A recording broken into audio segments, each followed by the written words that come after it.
ಇವತ್ತು ನಾನು ನಿಮಗೆ ಪ್ಲಾಸ್ಟಿಕ್ ಬಾಟಲ್ಗಳು ಜರ್ಮನಿಲಿ ಯಾವ ಥರ ರೀಸೈಕಲ್ ಮಾಡ್ತಾರೆ ಅಂತ ತೋರಿಸ್ತೀನಿ. ಸೊ ನಾವು ಡೈಲಿ ಯೂಸ್ ಮಾಡ್ತೀವಲ್ಲ ಆ ಥರ ಪ್ಲಾಸ್ಟಿಕ್ ಬಾಟಲ್ಗಳು, ನೀರು ಕುಡಿಯೋ ಬಾಟಲ್ಗಳಾಗಲಿ ಯಾರಾಗಲಿ ಯಾವುದೇ ಆಗಲಿ, ಅದನ್ನು ತಗೊಳ್ಳುವಾಗಲೇ ದುಡ್ಡು ಕೊಟ್ಟು ಎಕ್ಸ್ಟ್ರಾ ದುಡ್ಡನ್ನ ಕಟ್ ಮಾಡ್ಕೊತಾರೆ. ಆಮೇಲೆ ನೀವು ಅದನ್ನು ವಾಪಸ್ ಮಷೀನಲ್ಲಿ ಹಾಕಿದ್ರೆ ನಿಮಗೆ ಪರ್ ಬಾಟಲ್ ಇಷ್ಟು ದುಡ್ಡು ಅಂತ ಕೊಡ್ತಾರೆ.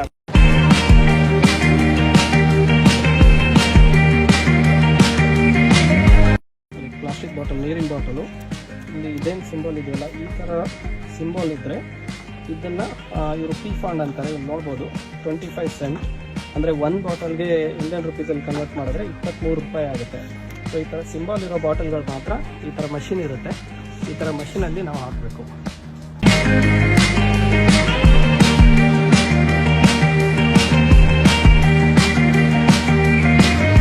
ಟೋಟಲ್ €10.25.